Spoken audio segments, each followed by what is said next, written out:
स्वागत है आप सभी का साइंस एंड फन पे, जहाँ पे टीचर्स आपको दिल और दिमाग दोनों से पढ़ाते हैं। तो आज के इस लेक्चर में हम लोग मिले हैं सब्जेक्टिव क्वेश्चंस करने के लिए, यानी कि हम लोगों ने जो यहाँ पे नया है, मैं उसको बता दूं कि हम लोगों ने यहाँ पे एक सीरीज स्टार्ट की है जहाँ पे हम लोग एक्सपेरिमेंट्स की मदद से फिजिक्स के सारे वन शॉट्स को रिवाइज कर रहे हैं। हम लोगों ने units and measurement, motion in a straight line, motion in a plane, force and laws of motion, work energy and rotational motion, इन सब के वन शॉट्स यहाँ पर डाल दिए हैं विद एक्सपेरिमेंट्स। अब हम लोग एक सब्जेक्टिव क्वेश्चंस का सेशन एक पहले लेके आए थे जिसको आपने बहुत पसंद किया। उसमें हम लोगों ने units and measurement, motion in a straight line, motion in a plane और लॉज ऑफ मोशन के भी क्वेश्चन आंसर्स हमने किए। आज ये जो सेशन है वो मेनली दो चैप्टर्स के ऊपर है। ऑब्वियस सी बात है, इन सारे क्वेश्चंस के अंदर पिछले कंसेप्ट तो लगेंगे लगेंगे, वो तो हम यूज़ करेंगे ही। जैसे बहुत सारे क्वेश्चंस में न्यूटन्स के लॉ के फॉर्मूले लगेंगे, बहुत सारे क्वेश्चंस में मोमेंटम लगेगा, बहुत सारे क्वेश्चन में इक्वेशंस ऑफ मोशन लगेंगे, यानी कि हमारे पिछले सारे चैप्टर तो रिवाइज होते चले ही जाएंगे। लेकिन मेनली ये जो आज हमारा सब्जेक्टिव क्वेश्चंस का एक लेक्चर है, ये work energy and rotational motion के ऊपर मेनली रहेगा। यहाँ पे हम सारे मोस्ट इंपॉर्टेंट सब्जेक्टिव क्वेश्चंस, क्योंकि यार देखो क्या है, एमसीक्यूज तो हम लोग लाइव जाके कराएंगे। हम लोग, आप सबको पता है, एग्जाम डेज में लाइव आएंगे, एमसीक्यूज बहुत होंगे। लेकिन सब्जेक्टिव क्वेश्चंस कहीं ना कहीं मैं देखता हूँ कि यूट्यूब पे बहुत कम हो पाते हैं।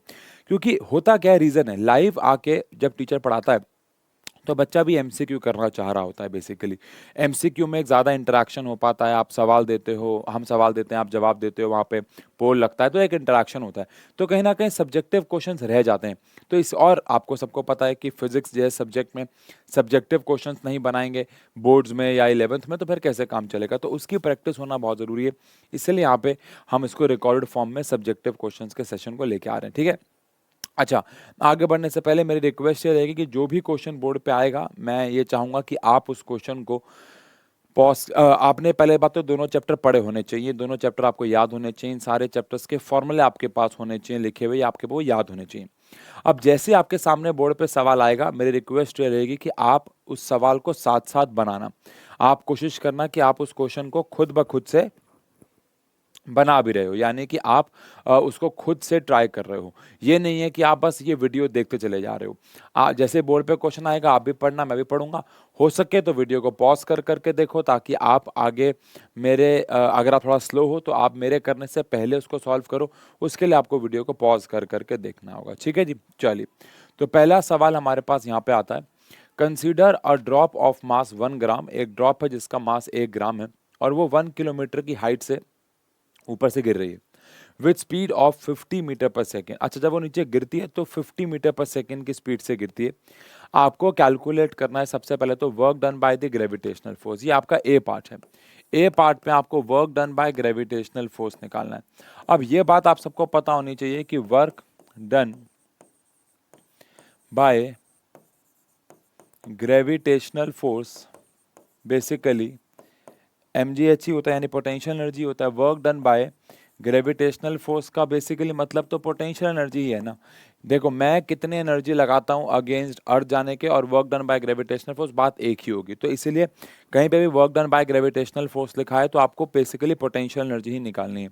अब पोटेंशियल एनर्जी का फॉर्मूला रहता है mgh। अभी जो ड्रॉप है इसका जो मास है वो 1 ग्राम है, यानी कि 10⁻³ kg हो गया। जी की वैल्यू को हम लोग 10 ले लेंगे for the sake of calculation, और 1 किलोमीटर की ऊंचाई से हमने इसको फेंका है। 1 किलोमीटर में 1000 मीटर हमारे पास हो जाते हैं। तो कहीं ना कहीं यहाँ पे हमारे पास 10 जूल्स पोटेंशियल एनर्जी आ जाएगी, और ये पोटेंशियल एनर्जी ही बेसिकली हमारे पास 10 जूल तो पोटेंशियल एनर्जी आई है। ये वर्क कैसे है, क्योंकि मैंने आपको बताया जितना भी आपका पोटेंशियल एनर्जी होगा वही work done against gravitational force बन जाएगा, ठीक है। पहला पार्ट तो बहुत इजी था। अब अगले पार्ट में आपको बोला हुआ है, अगर आप ध्यान से देखो, कि also what is the work done bye unknown resistive force. अब ये थोड़ा सा ध्यान रखना, जब बारिश की बूंद ऊपर से नीचे आती है तो वो उतनी स्पीड पे नहीं आती जितना उसको इक्वेशंस ऑफ मोशन, या अगर हम कहें एक्सेलरेशन के हिसाब से आना चाहिए था। क्यों? क्योंकि हवा उसके ऊपर एक रेजिस्टिव फोर्स लगाती है, उस पर एक रेजिस्टेंस अप्लाई करती है, जिसकी वजह से उसकी स्पीड कम हो जाती है। मैंने ये सवाल यूट्यूब पर डाला भी था एक बारी कि अगर बुर्ज खलीफा के टॉप से एक बारिश की बूंद नीचे गिरी, और मैं अगर लगभग लगभग बुर्ज खलीफा को 1 किलोमीटर ऊंची बिल्डिंग मान लूँ, लगभग लगभग मान लूँ, जो कि नहीं है मुझे पता है, बट ऐसा मान लूँ, तो 196 मीटर पर सेकंड के आसपास जो है वो पानी की बूंद गिरेगी, जो कि एक कुछ हद तक एक बुलेट की वेलोसिटी जितना हो गया और लोग मर जाएंगे। पर ऐसा नहीं होता है, क्योंकि जब बारिश की बूंद नीचे गिरती है तो उस पर हवा का एक रेजिस्टिव फोर्स हमेशा लगता रहता है, और उस रेजिस्टिव फोर्स की वजह से उसकी स्पीड कम होती है। तो आपसे ये पूछ रहे हैं कि वो गिरी 50 पे, ऑब्वियस बात है उसको 50 से नहीं गिरना चाहिए था, वो 1 किलोमीटर की ऊंचाई से गिर रही है, उसको 50 से नहीं गिरना चाहिए था, बट वो 50 से गिर रही है, ठीक है ना। तो आपको बताना है कि वर्क डन रेजिस्टिव फोर्स ने कितना किया होगा। तो हम इसको कैसे करेंगे, क्या आपको याद है change in kinetic energy is equal to work done होता है ना। तो सबसे पहले मैं निकालूंगा velocity by which it should fall, उसको गिरना कितनी वेलोसिटी से चाहिए था अगर मैं हवा को इग्नोर कर दूं तो, है ना। तो फॉर्मूला क्या लगाएंगे हम लोग, v square minus u square is equal to 2as, हम फॉर्मूला लगाएंगे। अब फाइनल वेलोसिटी यहाँ पे मुझे निकालनी है। इनिशियल वेलोसिटी ऑब्वियस बात है 0 है, बिकॉज बारिश की बूंद ऊपर से गिरी है। 2a हमारे पास 10 है और s हमारे पास 1 किलोमीटर है, ठीक है ना। तो यहाँ से v स्क्वायर की वैल्यू आ जाती है, तो यहाँ से v मेरे पास आ जाता है 10, 100 का 10 और अंदर आ जाता है √2, है ना भाई। तो v मेरे पास आ जाता है 141, तो 141.4 मीटर पर सेकेंड। अब इसको इतनी वेलोसिटी से गिरना चाहिए था, है ना।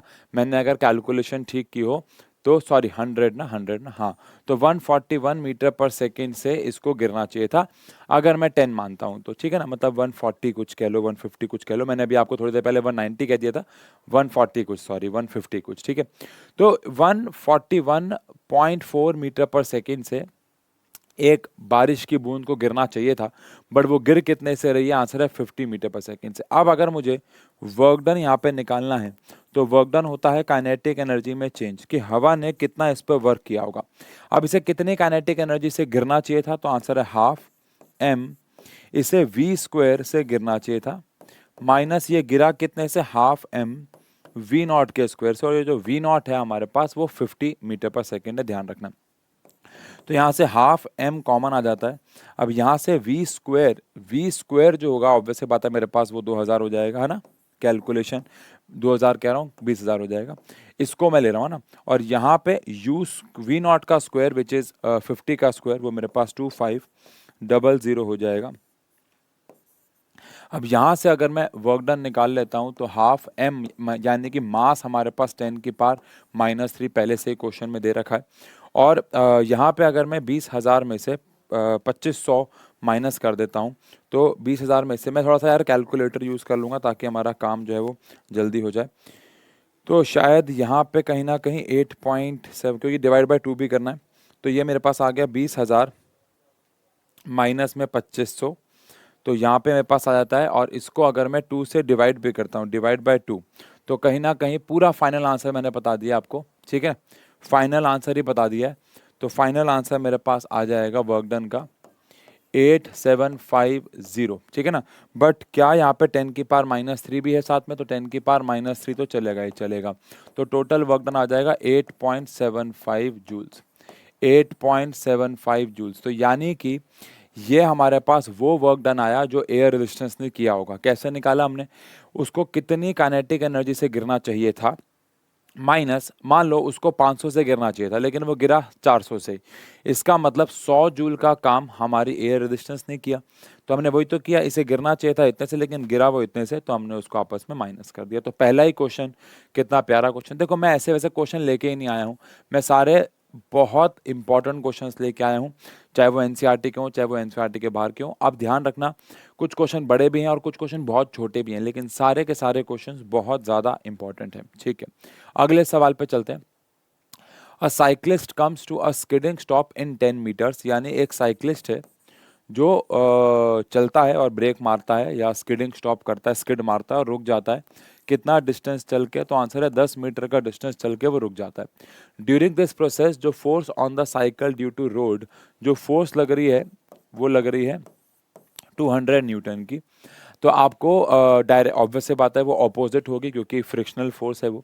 आपको वर्क डन निकालना है, does the road do on the cycle, यानी कि ए पार्ट में आपको वर्क डन ऑन साइक्लिस्ट निकालना है, ठीक है ना। One work done on cyclist, cyclist पे आपको कितना वर्क किया गया ये निकालना है। अब यहाँ पे अगर आप क्वेश्चन को समझो, मान लो साइकिल इधर जा रही है तो उस पर फोर्स तो अपोजिट डायरेक्शन में लग रही होगी, यानी फर्स्ट केस में अगर इधर मोशन हो रहा है यानी कि डिस्प्लेसमेंट हो रहा है साइक्लिस्ट का, तो पीछे की तरफ उसके ऊपर फोर्स लग रही होगी। अगर इधर डिस्प्लेसमेंट हो रहा है तो पीछे की तरफ ये ऑब्वियस से बात है कि उस पर फोर्स लग रही होगी। अब वर्क डन ऑन साइक्लिस्ट अगर निकालना है तो फोर्स इनटू में डिस्प्लेसमेंट इनटू में कॉस थीटा हमारे पास फॉर्मूला रहता है। अब फोर्स हमारी जो लगी है वो 200 न्यूटन है, डिस्प्लेसमेंट जो हमने करा है वो 10 मीटर है सिर्फ, और कॉस की वैल्यू यहाँ पे कितनी आ जाएगी, तो आंसर है 180, क्योंकि दोनों एक दूसरे के ऑपोजिट हैं। अब कॉस 180 जो होता है वो -1 होता है, तो -2000 जूल्स हमारे पास आंसर आ जाएगा। तो ये वाला पार्ट तो बेसिकली बहुत ज़्यादा इजी है, लेकिन इसका सेकंड पार्ट बड़ा इंटरेस्टिंग है। और अगेन मैं अपने ऑफलाइन के एक्सपीरियंस से बताऊंगा, ज़्यादातर केसेस में सेकंड पार्ट बच्चे पता नहीं क्यों गलत कर देते हैं।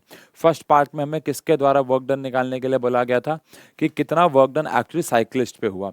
अब आपको बताना है बी पार्ट में कि कितना वर्क डन रोड पे होगा जो साइकिल करेगी, यानी साइकिल ने रोड पे जो वर्क डन किया वो कितना है।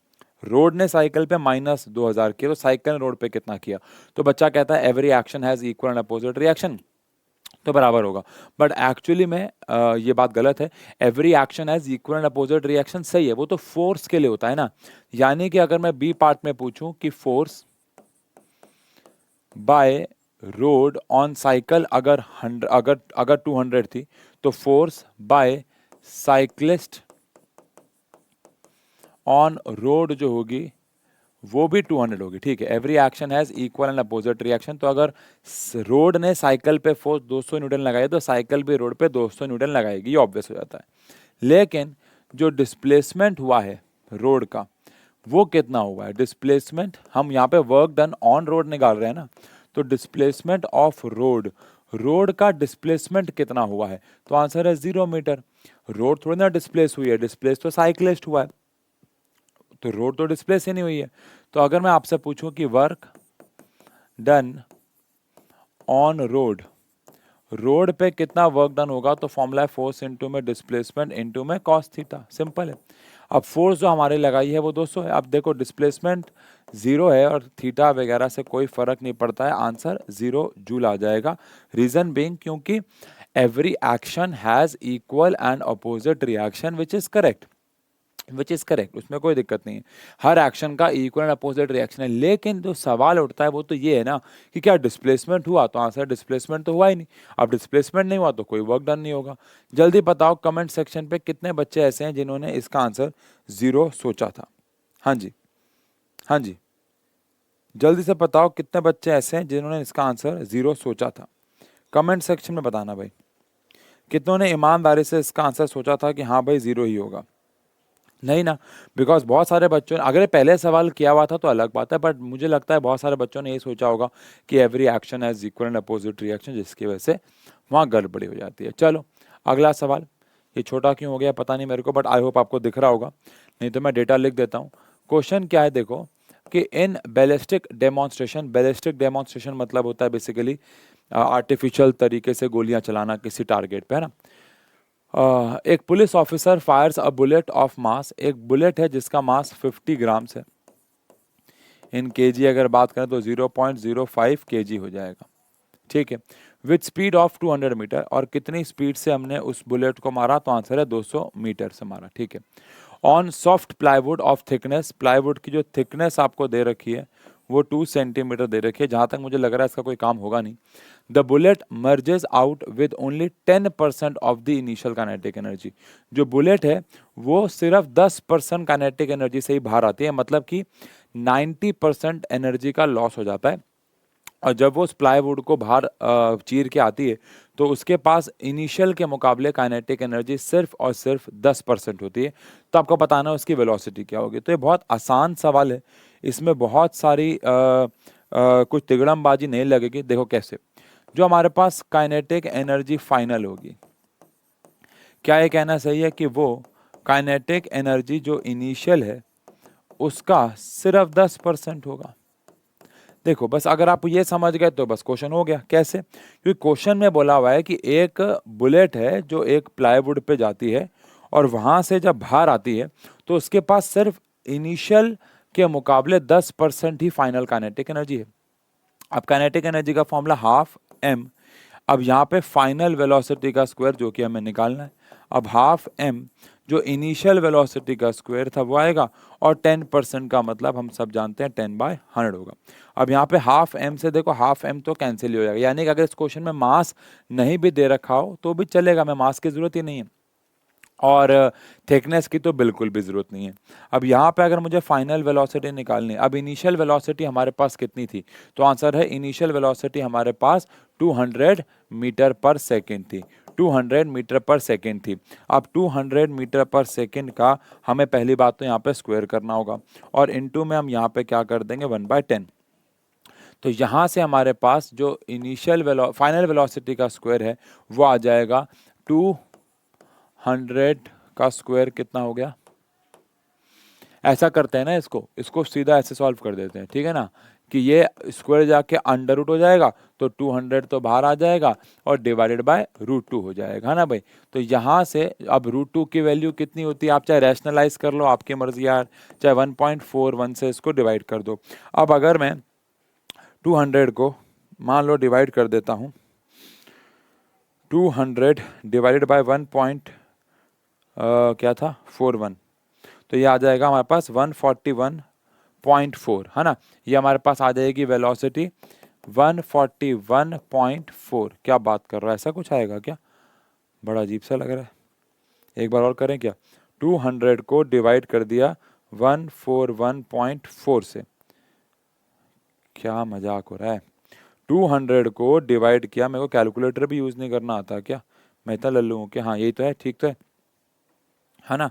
अगर मैं यहाँ पे लिखूँ तो 8 एग्जैक्टली, सॉरी, तो ये हमारे पास इतना मीटर पर सेकेंड से आंसर आ जाएगा। यानी कि कहने का मतलब क्या है, समझो, हमने एक बुलेट को फायर किया, वो एक प्लाईवुड पे जाके टकराई, अब उसको चीर के बाहर निकली, तो जब वो उसको चीर रही होगी, उसको पार कर रहे होगे, तो उस दौरान कुछ एनर्जी का लॉस हुआ होगा, ये ऑब्वियस सी बात है।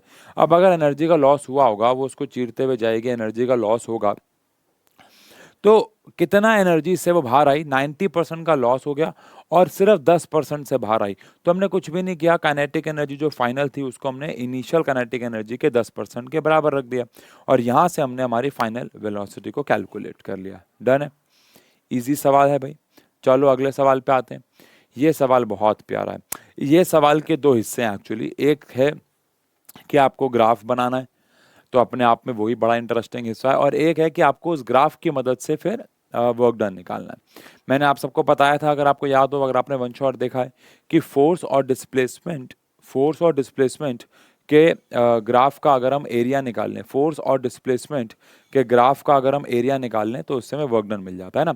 फोर्स और डिस्प्लेसमेंट के ग्राफ के नीचे का एरिया अगर निकाल दें तो उससे हमें वर्क डन जो है वो मिल जाता है। ठीक है जी, ठीक है जी।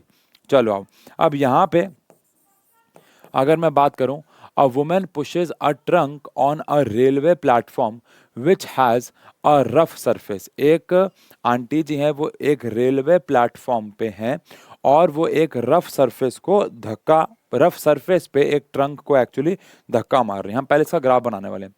She applies a force of 100 Newton, वो एक 100 न्यूटन की फोर्स को अप्लाई करती हैं over distance of 10 meter, 10 meter तक वो 100 न्यूटन की फोर्स अप्लाई करती चली जाती हैं। यानी 10 मीटर तक वो 100 न्यूटन की फोर्स लगा रही हैं, ठीक है। Thereafter she get progressively tired, वो धीरे धीरे थक जाती हैं, and her applied force reduce linearly with distance to 50 meter. अब यहाँ पे कुछ इंपॉर्टेंट वर्ड्स आए हैं, जैसे कि लीनियरली, और फिर आया है 50 न्यूटन तक, यानी कि 100 न्यूटन से 50 न्यूटन तक उनकी फोर्स लीनियरली कम होती है। और कहाँ तक कम होती है? 20 मीटर तक। यानी पहले उन्होंने 10 मीटर तक फोर्स लगाई, अब उन्होंने आगे 10 मीटर और लगाई। अब आपको ग्राफ बनाना है 0 से लेकर 20 मीटर तक का फ्रिक्शन के द्वारा ही बनाना है और आंटी के द्वारा ही बनाना है। ध्यान रहे फ्रिक्शनल फोर्स कॉन्टिन्यूसली लगे जा रही है 50 न्यूटन की। अभी भी आप नहीं समझे हो तो क्या है हिंदी अनुवाद। एक आंटी है, एक आंटी एक रेलवे स्टेशन पे या कहीं पे है और वो एक ट्रक को धक्का मार रही है, इतना समझे। अब आंटी जी ने इनिशियली धक्का मारना शुरू किया 100 न्यूटन से और 10 मीटर तक मारा। उसके बाद 10 मीटर से लेके 20 मीटर तक वो थकती रही और धीरे धीरे 100 से 50 न्यूटन लगाने लग गई फोर्स और 20 मीटर के बाद जाके रुक गई। और इस पूरे मोशन के दौरान उनके कॉन्टिन्यूसली 50 न्यूटन की फ्रिक्शन तो लगी रही थी। अब आपको एक ग्राफ प्लॉट करना है, ठीक है ना। तो यहां पे अब हम लोग सबसे पहले तो एक ग्राफ प्लॉट कर देंगे। तो इस ग्राफ के अंदर हमारे पास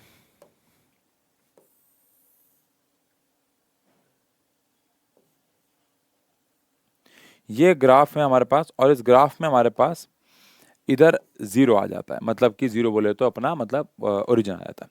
अब यहां पे हमारे पास 50 है और यहां पे हमारे पास 100 है।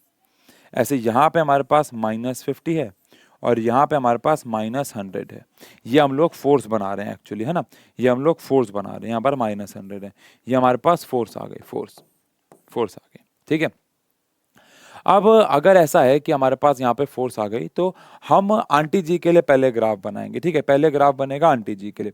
अब आंटी जी के लिए अगर आप देखें तो सबसे पहले आंटी जी ने 100 न्यूटन की फोर्स लगाई है। डिस्प्लेसमेंट भी बनाई देते हैं। यहाँ पे हम डिस्प्लेसमेंट को बनाते हैं, ऐसा करते हैं 5, यहाँ बनाते हैं 5, यहाँ बनाते हैं 10, यहाँ बनाते हैं 15 और यहाँ बनाते हैं 20, ठीक है। सबसे पहले आंटी जी 10 न्यूटन की फोर्स लगा रही थी, 100 न्यूटन की फोर्स लगा रही थी जब तक 10 मीटर पे नहीं आ गए वो, ठीक है ना, ये समझे। उसके बाद आंटी जी धीरे धीरे थकी और 100 न्यूटन से उनकी फोर्स 50 न्यूटन हो गई 20 मीटर तक। 100 न्यूटन से उनकी फोर्स 50 न्यूटन हो गई 20 मीटर तक, ये हो गई उनकी फोर्स। अगर आप नोटिस करें तो ये हमारे पास 50 न्यूटन है। तो हुआ क्या देखा आपने, 0 से लेके 10 तक आंटी जी की जो फोर्स थी वो 100 रही, उसके बाद आगे जाते जाते 50 हो गई। तो ये जो ग्राफ बन गया ये आंटी जी का ग्राफ बन गया। ये बात ध्यान रखें, आंटी जी का ग्राफ से मेरा कहने का मतलब है आंटी जी के मोशन का ग्राफ बन गया। अच्छा, अब हम हरे रंग से फ्रिक्शन का ग्राफ बनाए थे। अब पूरे मोशन के दौरान 50 न्यूटन की फ्रिक्शन लगती रही और कह रहे हैं वो कांस्टेंट लगती रही। पूरे मोशन के दौरान 50 न्यूटन की फ्रिक्शन लगती गई जो कि कांस्टेंट थी। अब आपको करना क्या है, calculate the work done by the these two forces. ये तो हमने ग्राफ प्लॉट कर दिया। अब आपको इन दोनों के वर्क डन को कैलकुलेट करना। अब आपको कैलकुलेट करना है कि ये दोनों फोर्सेस एक्चुअली कितना कितना वर्क डन जो है वो परफॉर्म कर रहे होंगे, ठीक है ना। आओ जरा इसको कैलकुलेट करते हैं। सबसे पहली बात हम यहां करेंगे work done by women. Aunty ji के द्वारा वर्क डन कितना होगा, work done by women, aunty ji के द्वारा कितना वर्क डन होगा। आओ सबसे पहले इस चीज को कैलकुलेट करते हैं कि वर्क डन बाय वुमेन कितना है। अब आंटी जी ने जो वर्क डन किया उसके लिए क्या हम एरिया अंडर द ग्राफ निकालेंगे। यस, ये जो पूरा का पूरा ग्राफ है, हमने आपको एक लाइन लिखवाई थी वन शॉट में, नहीं पता तो लिख लो, एरिया अंडर, क्योंकि यहाँ फोर्स है और यहाँ पे डिस्प्लेसमेंट है, तो area under displacement time graph से आपको वर्क डन मिलता है। तो मुझे ये सारा वर्क डन एक्चुअली कैलकुलेट करना। अच्छा देखो, देश के लिए प्यार देखो, मैंने इंटेंशनली नहीं, लेकिन ये तिरंगा बन गया बेटा, मैंने इंटेंशनली नहीं बनाया ना। देखो जो देश के लिए प्यार है अपने आप बन गया, इंटेंशनली नहीं बनाया। तो ये हमारे पास एरिया अंडर द ग्राफ हो गया आंटी जी का। तो आंटी जी का वर्क डन ये पूरा हो जाएगा। अब ये कैसे निकालेंगे हम, यहाँ पे हम एरिया ऑफ रेक्टेंगल और फिर ये हम एरिया ऑफ ट्रेपीजियम कर देंगे। तो अगर मुझे आंटी जी का वर्क डन निकालना है तो इसके लिए मैं क्या करूंगा, एरिया अंडर ग्राफ कर दूंगा। अब एरिया अंडर ग्राफ जो आंटी जी का है वो हमारे लिए यहाँ पे आ गया रेक्टेंगल, जो कि 10 इंटू में 100 आ गया, L इंटू बी, 10 इंटू में 100 आ गया, प्लस हाफ। अब अगर मैं यहाँ पे बात करूँ तो हाफ, ये ट्रेपीजियम है, half sum of parallel side into में हाइट आ गया, half sum of parallel side. अब यहाँ पे सम ऑफ पैरेलल साइड में कौन है, एक है 10 और एक है 100, एक है 10 और एक है 100। सम ऑफ गलत किया क्या मैंने, एक तो हाँ बिल्कुल, एक 10 है और पैरेलल साइड्स इनटू में हाइट। एक पैरेलल साइड 100 है और एक पैरेलल साइड 50 है, क्योंकि ट्रेपीजियम तो ऐसे बन रहा है ना ये। तो एक पैरेलल साइड 50 है और एक 100 है, एक पैरेलल साइड हमारे पास 50 है और एक हमारे पास 100 है, ठीक है।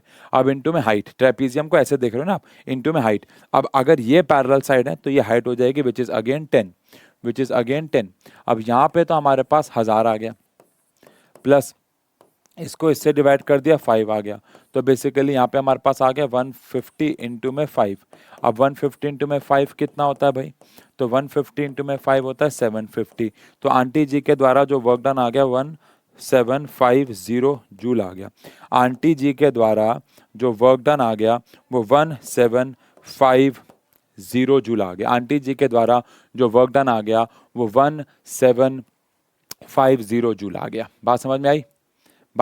आंटी जी के द्वारा वर्क डन कितना आ गया? 1750 जूल आ गया। ठीक है जी, ओके है जी। अब यहीं पे हमें काम करना है फ्रिक्शन के द्वारा भी। अब वर्क डन बाय फ्रिक्शन कितना होगा? तो अगेन फ्रिक्शन के एरिया अंडर द ग्राफ ये वाला हो जाएगा। फ्रिक्शन के लिए एरिया अंडर द ग्राफ, और ये तो प्रॉपर एक रेक्टेंगल है, L इंटू बी कर देंगे। तो अगेन एरिया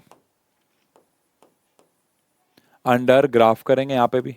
अब यहाँ पे भी अगर मैं एरिया अंडर ग्राफ करता हूँ तो एरिया अंडर ग्राफ में L कितना है हमारे पास? 20, और ये कितना है? -50। माइनस लेना जरूरी है क्योंकि फ्रिक्शन के द्वारा ये वर्क डन कर रहे हैं। तो 20 इंटू में -50 आ जाएगा। तो ये हमारे पास -1000 जूल्स आ जाएगा। माइनस में आना चाहिए क्योंकि वर्क डन बाय फ्रिक्शन है। तो मैंने आपको कहा था अगर आपने एक बार ये ग्राफ बना लिया तो ग्राफ बनाने के बाद ये सवाल कुछ नहीं रह जाता। ग्राफ तक काम मुश्किल है, मुश्किल भी नहीं कहूँगा, इंटरेस्टिंग है, क्योंकि ये वाला खेल समझ में नहीं आता कि लीनियर आ रहा है कैसे आ रहा है। लेकिन अगर एक बार ग्राफ बन गया उसके बाद ये सवाल कुछ भी नहीं रह जाता है। डन है? चलो अगले सवाल पे आते हैं। अगला सवाल हमारे पास आ रहा है, ये वाला सवाल तो आप खुद भी बना सकते हो, वैसे एक बार ट्राई कर सकते हो वीडियो को पॉज करके चाहे। सवाल क्या है? A bob of mass m is suspended by a light string of length l। एक बॉब है, जिस पेंडुलम है जिसका मास हमने m लिया हुआ है और उसको l स्ट्रिंग से हमने बांध दिया। It is imparted a horizontal velocity v not at the lowest point a such that it completes a semi circular trajectory in the vertical plane with the string becoming slack only on reaching the upmost point C which is अच्छा figure मैं बना दूंगा, कोई दिक्कत नहीं है। obtain the expression for V naught the speeds at point B and C. Actually मैं आपको ये कहना चाहूँगा कि ये जो सवाल है ये इस पूरे चैप्टर का सबसे इम्पोर्टेंट सवाल एक्चुअली है, क्योंकि ये एक अपने आप में कंसेप्ट है जिसको हम बोलते हैं कंसेप्ट ऑफ वर्टिकल सर्कल। ये अपने आप में कंसेप्ट है और इसको बोलते हैं concept of vertical circle. Question क्या है अगर आप नहीं समझे हो तो? क्वेश्चन बड़ा ही इंटरेस्टिंग सवाल है। सवाल यह है कि हमारे पास एक सर्कुलर पाथ है। अब इस सर्कुलर पाथ, ये कोई ऐसा वैसा सर्कुलर पाथ नहीं, अभी तक हम चीज़ों को ऐसे घुमाते थे लेकिन यहाँ पे हम ऐसे घुमा रहे हैं, ऐसे करके घूम रहे हैं। अब अगर ऐसे घूम रहा है तो इसकी काइनेटिक एनर्जी, पोटेंशियल एनर्जी ये बार बार चेंज होगी, बिकॉज वो ज़मीन से अपने डिस्टेंस को चेंज करेगा। अब जब वो इसका यहाँ पे कहीं पे सेंटर होगा, अब जब वो सबसे नीचे वाले पॉइंट पे आएगा, जब वो सबसे नीचे वाले पॉइंट पे पहुंचेगा तो सबसे नीचे वाले पॉइंट पे हमने उसको एक्चुअली कह रहे हैं v नॉट वेलोसिटी दी। हमने उसको सबसे नीचे वाले पॉइंट पे v नॉट वेलोसिटी दी। फिर यहाँ पे वो पहुंचा, ये डायग्राम आपको गिवन आएगा क्वेश्चन में, वो मैं यहाँ पे लाना भूल गया तो मैं दे रहा हूँ। अब यहाँ जब वो पहुंचा एकदम 90 पे तो उसकी वेलोसिटी, ये पोजीशन b है तो यहाँ पे जो उसकी वेलोसिटी हो गई vb हो गई।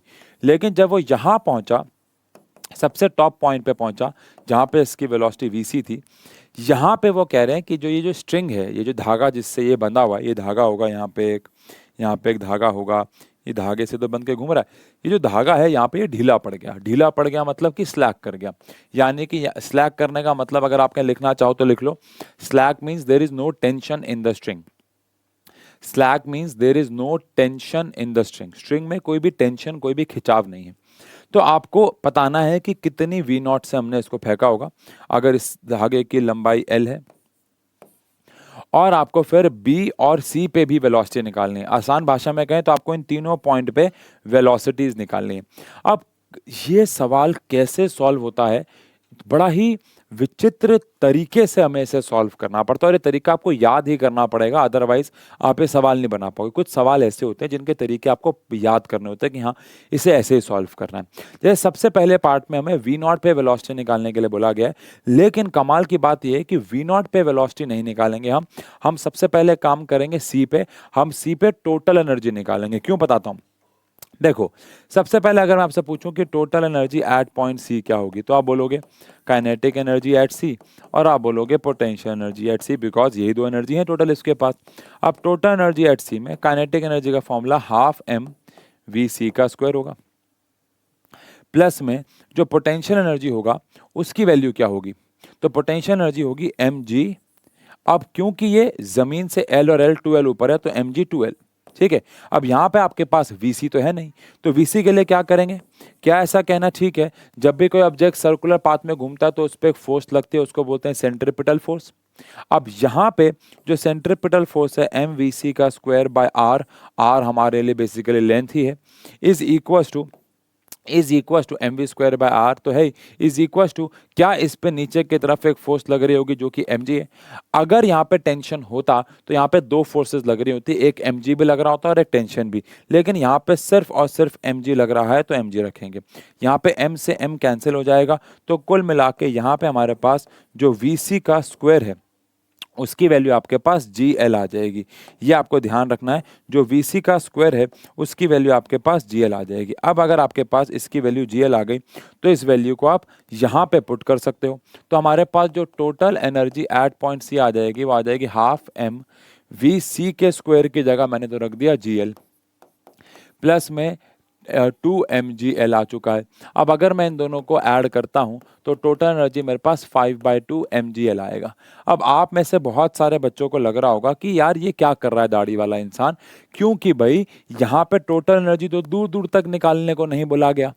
आंसर है मेरी भाई मेरी बहन, अगर हम यहाँ पे टोटल एनर्जी नहीं निकालेंगे तो यहाँ पे वेलोसिटी नहीं निकाल पाएंगे, इतना समझ जाओ।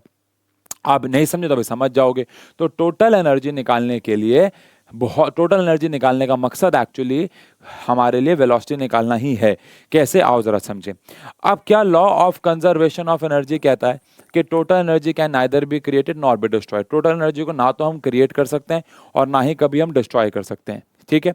अब अगर ऐसा है कि total energy can neither be created nor be destroyed, energy को ना तो हम क्रिएट कर सकते हैं ना ही हम डिस्ट्रॉय कर सकते हैं, अगर ऐसा है तो क्या ये कहना सही होगा कि total energy at point A, total energy at point B और total energy at point C, total energy at point A, total energy at point B and total energy at point C, ये जो energy है हमारे लिए ये सारी की सारी बराबर रहेंगी। क्यों? क्योंकि energy can neither be created nor be destroyed. अब अगर ऐसा है तो total energy at point A भी हमारे पास 5/2 mgl हो जाएगी। समझ रहे हो, समझ रहे हो? यानी हमने total energy at point C इसलिए निकाला ताकि हम ए पे काम कर सकें। अभी भी नहीं समझे तो आओ जरा दोबारा समझ लें। क्या ऐसा कहना ठीक होगा कि जो टोटल एनर्जी एट पॉइंट ए है वो kinetic energy at point A होगा? क्यों? क्योंकि यहाँ पे कोई पोटेंशियल एनर्जी तो होगी नहीं, तो kinetic energy at point A होगा। और चलो लिख देता हूँ potential energy at point A, लेकिन ये तो जीरो ही होनी है। अब काइनेटिक एनर्जी का formula half M v A का स्क्वायर, पोटेंशियल एनर्जी जीरो क्यों हुई? क्योंकि सबसे लोएस्ट पॉइंट पे खड़े, यहाँ पे हाइट तो है ही नहीं कोई। अब यहाँ पे टोटल एनर्जी क्या आ गया? 5/2 mgl। अब तो समझ ही गए हो गए यार, 2 से 2 कैंसिल हो गया, m से m कैंसिल हो गया, तो वेलोसिटी जो है ए पे है हमारे पास उसका जो स्क्वायर है वो हमारे पास 5gl आ जाएगा। अब तो समझ गए यार, और वेलोसिटी एट पॉइंट ए हमारे पास √5gl आ जाएगा। समझ रहे हो? तो कभी कभार हमें कुछ ऐसे काम करने पड़ते हैं, भगवान हमारे सामने कुछ ऐसे काम लेके आता है जिसका हमें लगता है कि कोई सर पैर नहीं होता है, लेकिन एट द एंड वो काम, कहते हैं ना जो भी होता है अच्छे के लिए होता है। कुछ काम हमारे जीवन में ऐसे आते हैं, हम करते हैं, हमें लगता है यार ये क्यों कर रहे हैं, बट बाद में समझ आता अच्छा इसलिए कर रहे हैं। तो यहाँ पे भी ऐसे हुआ कि टोटल एनर्जी हमारे पास एट पॉइंट ए जो आई वो 5/2 mgl आई।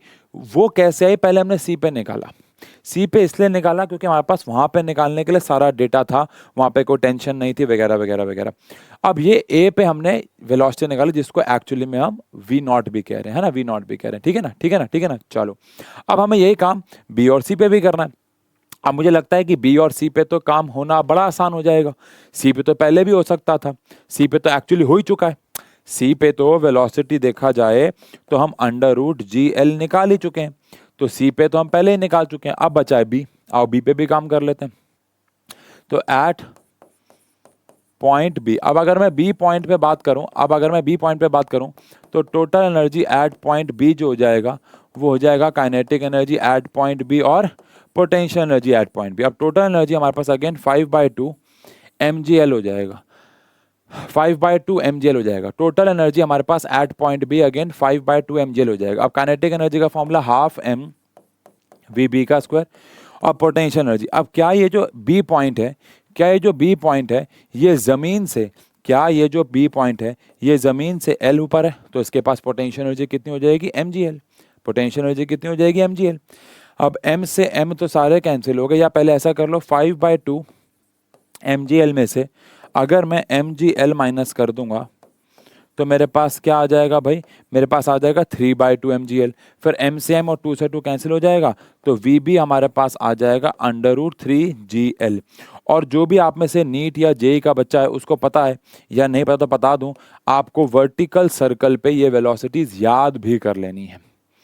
जो बोर्ड का बच्चा है उसको याद करने की जरूरत नहीं है, लेकिन जो नीट जेई का बच्चा है उसको पता होना चाहिए कि जब भी हम किसी चीज़ को वर्टिकल सर्कल में घुमाते हैं तो इस वाले पॉइंट पे उसकी वेलोसिटी 5gl अंडर रूट हो जाती है, इस पे 3gl का अंडर रूट हो जाता है और यहाँ पे gl का अंडर रूट होता है। अगर इस पॉइंट पे आके धागा स्लैक कर गया यानी कि उसमें टेंशन खत्म हो गया। मैं कहूँगा इस सवाल को दोबारा से देख लो, बहुत प्यारा सवाल है, आपके एग्जाम में समझ लो आ ही गया। तो ये और ये एक बार दोबारा देख लो, कोई जल्दबाजी नहीं है, तभी आगे बढ़ते हैं। चलिए आगे बात करते हैं। अब हमारे पास यहाँ पे ये सवाल मैंने आपको बताया अपने आप में कंसेप्ट तो बनता ही है, लेकिन जैसे अब ये सवाल है, ठीक है ना, एक सवाल आता है considering a typical stimulation with car. अब ये जो सवाल है एक्चुअली ये सवाल है on the concept of conservation of energy. कैसे, आपको सबको पता होगा कि गाड़ियों को जब टेस्ट करते हैं तो सामने एक प्लेटफॉर्म लगा होता है, वो स्प्रिंग से कनेक्टेड होता है, फिर एक गाड़ी बहुत तेजी से आती है उस प्लेटफॉर्म पे जाकर टकराती है ना, फिर उसका स्पीड वो क्रैश टेस्ट होता है ना, वो सब होता है। तो ये उसी के ऊपर सवाल है। कह रहे हैं एक गाड़ी है हमारे पास जिसका मास हमें दे रखा है 1000 kg और वो भागी चली आ रही थी 18 किलोमीटर पर आवर से, यानी 18 किलोमीटर पर आवर को अगर मैं मीटर पर सेकंड में कन्वर्ट करना चाहूँगा तो 5/18 यानी कि 5 मीटर पर सेकेंड से, on a smooth road and colliding with horizontally mounted spring of spring constant. और वहाँ पे एक स्प्रिंग लगा हुआ है जिसका स्प्रिंग कांस्टेंट 6.25 इंटू में 10⁻³ न्यूटन पर मीटर है। आपको बताना है कि maximum compression of the spring कितना होगा, यानी स्प्रिंग मैक्सिमम कितना दबेगा, है ना। तो आप मुझे बताओ, अगर एक गाड़ी भागते हुए आई, अब वो स्प्रिंग पे जाकर टकराई और स्प्रिंग को दबाया, तो सारी की सारी जो काइनेटिक एनर्जी है वो कन्वर्ट हो जाएगी पोटेंशियल एनर्जी में, समझ रहे हो। All the kinetic energy of the spring is converted, all the kinetic energy of the car is converted in the potential energy of the spring. तो काइनेटिक एनर्जी ऑफ कार, क्योंकि गाड़ी भागते हुए और जाके स्प्रिंग को उसने दबा दिया, तो वो कन्वर्ट हो जाएगी पोटेंशियल एनर्जी ऑफ स्प्रिंग में।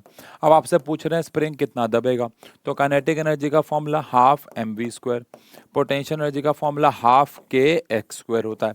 अब यहाँ पे हमारे पास क्या क्या है, हाफ से हाफ तो पहली बात कैंसिल हो गया, मास हमारे पास 1000 है, वेलोसिटी हमारे पास 5 का स्क्वायर है, k हमारे पास 6.25 इंटू में 10⁻³ है -3 है, 3 होगा, इंटू में x²। अब यहाँ पे हमारे पास 1000 से 1000 भी कैंसिल हो जाता है, ये हमारे पास आ जाता है 25 और डिवाइड में आ जाता है हमारे पास 6.25 और यहाँ पे बच जाता है हमारे पास x का स्क्वायर। तो कुल मिला के यहाँ पे मैं इसको 25 इंटू में 100 अपॉन में 625 लिख सकता हूँ। अब 25 होता है 625, ये 4 आ गया, तो यहाँ से x की जो वैल्यू है वो 2 मीटर आ जाएगी। यानी कि अगर एक गाड़ी जो कि 1000 किलो की है और वो भागी चली आई 5 मीटर पर सेकेंड, जो कि एक बहुत बड़ी नंबर नहीं है, बट मास क्योंकि बहुत ज़्यादा है, और जाकर टकराई तो स्प्रिंग को वो 2 मीटर तक दबा देगी। ठीक है जी, समझ गए जी।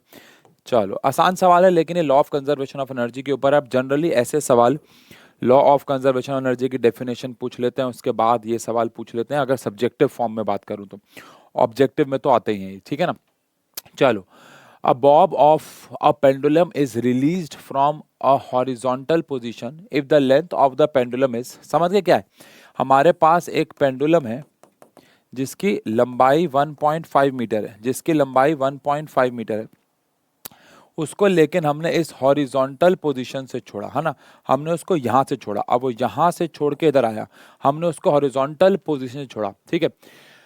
The bob arrives at the lowest most point with the dissipated of 5% of its initial energy against air. तो आपको बताना है कि वो कितनी स्पीड से एक्चुअली आएगा। सुनने वाली बात क्या है, समझना।